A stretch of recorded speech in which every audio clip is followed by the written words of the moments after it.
Hi there, I'm John Bradshaw from It Is Written. Great to see you. I hope your day has started well, and I've got a thought to share with you as your day cranks up and really gets going. As a kid being raised on the other side of the world, I was familiar with a product advertised on TV that was billed as a sort of miracle cleaner. Didn't matter how dirty your hands got, this stuff could get your hands clean. People doubted it. They wondered if in the commercial, when they put the agent's different stuff on the person's hand, maybe it was because they put them on in that order. That meant that Swarfega could get them all off. Well, they tested, no, the product was just good. I never used it. What kid needs to get too much oil or grease off their hands? Now, as an adult, different story. And recently, I think it was my son came home with a big tub of this miracle orange cleaner. I don't even know what the brand name is. I just know that when I've worked on the car, changed the tire, covered in grease and oil, a squirt of that on my hands, it won't be long and the dirt is all gone. This stuff is fantastic, just gone. So here's my question for you. What gets rid of the dirt out of your life? Here's what I know. People start their day every day feeling miserable about themselves, feeling like failures, feeling like they've let somebody down, feeling like they cannot measure up, and feeling as though they can't measure up for God. Never good enough for God. Done too many bad things, pushed it too far this time, couldn't possibly be forgiven, surely. What would God make of me and what I've been doing? Where do you find cleaning for that? Well, I'd like to share with you something from the Bible. I'm going to turn in my Bible to John chapter 8. And in John chapter 8, you find something, I think, remarkable and really encouraging. Oh, let me turn there. John chapter 8. It's a well-known story. It's a sad story, really, because the lady involved in the story, it seems she was set up. More than likely, she was set up. Here's the story as we pick it up in John chapter 8. Early in the morning, Jesus came to the temple. This is verse 2. All the people came to him, and he sat down and taught them. And the scribes and Pharisees brought to him a woman taken in adultery. And when they had set her in the midst, they said to him, Master, this woman was taken in adultery in the very act. As I think about this story, I see the woman struggling to protect what was left of her dignity. I doubt that they said, we'll just wait here, ma'am, while you get dressed. Maybe she just grabbed a bed sheet, wrapped it around her, and did her best to save whatever she could out of the situation. There's no question in the Bible that she was guilty. She was guilty. She'd sinned. The law spoke pretty seriously about this. She was guilty. What could she do about it? And this is the question that many people ask themselves today. What I'm discovering more and more is that fewer people are worried about deep theological issues, and more people are worried about what you might term the basics. My standing with God, what I do about this colossal failing I just had.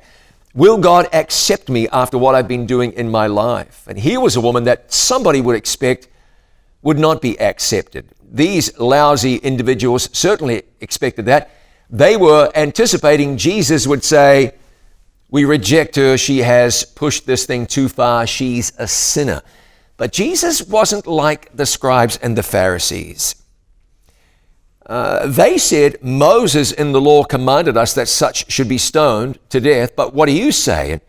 They said that, tempting him. Now, Jesus merely stooped down and wrote in the sand. Wouldn't you love to have seen what it was he wrote in the sand? They continued asking him. He lifted himself up and said to them, he that's without sin, let him first cast a stone at her. He stooped down, went on writing. The passage is interesting. It says that they kind of skulked away one by one. And the Bible says that ultimately Jesus was left there with the woman. The others had gone. The accusers had gone. When Jesus lifted up himself and saw none but the woman, he said, Woman, where are those thine accusers? Has no one condemned you? She said, No. And Jesus said, Neither do I condemn you. Go and sin no more. Jesus wasn't minimizing sin. As a matter of fact, he spoke very directly against it, but he said to her, Neither do I condemn you. You see, this is just remarkable. She was a sinner. Now, today, if someone were to accuse you of adultery or fornication, I mean, honestly, not such a big deal. It's commonplace, it's accepted, it's even promoted in society today, and frankly has been for decades. But in an Israeli town 2,000 years ago, in Jerusalem no less, this was not the popular sin. This wasn't what all the in crowd were doing. This is what the out crowd were doing. These were people who were condemned and rejected. And yet Jesus said to her, "Neither do I condemn you." Now, I bring this up because there's a pretty good chance that you don't have to think back too far in your experience to stumble across something that leaves you feeling troubled. Something that you would say, well, that represents dirt in my life. I feel maybe like she felt, even though my sin was different. Who knows? Could be the same. I feel soiled and sullied and certainly imperfect and defiled. What does Jesus do for me? You know, the journey back to oneness with God is just as short as a prayer. God accepts you. As a matter of fact, we look over in the book of Romans, and you can talk about some impressive sins, if you like, and you understand the way I use that word. But the Bible says this in Romans 5, verse 19. "For as by one man's disobedience many were made sinners, so by the obedience of one many shall be made righteous." God's talking about sinners being made righteous. And this is more than God saying sinners getting a pass or sinners getting a blessing. This is sinners being restored to the place that they would have been in had they never sinned. Incredible, isn't it? And here in verse 20, Paul goes on to say, "Moreover, the law entered that the offense might abound." When the 10 Commandments were codified, people really saw starkly, oh, that's sin. This is wrong. God speaks against this. Sin abounded, if you like. But where sin abounded, grace did much more abound. In fact, there's even a different Greek word there used. It abounded, but it proliferated now. Where there was a puddle of sin, there's now an ocean of grace. That should not make us lackadaisical about sin. Oh, far from it. But it should make us confident in the grace of God. Imagine starting your day saying, "God forgives me today for the mistakes I made yesterday. He forgives me now for the things that I did earlier this morning. God forgives me for what I did in my past." You shouldn't lose a moment's sleep worrying about what you did when you were 8, 9, 10, 11, 12. You're a whole lot older than that. 18, 19, 20, 22, 25, 30.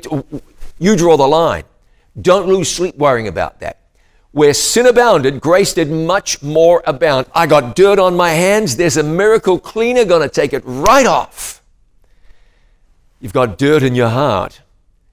There's a miracle cleaner going to wash it all away. That miracle cleaner is grace. God's pardoning grace. He will clean you, make you pure, uphold you, keep you. And you can stand in the presence of God, thankful today for grace.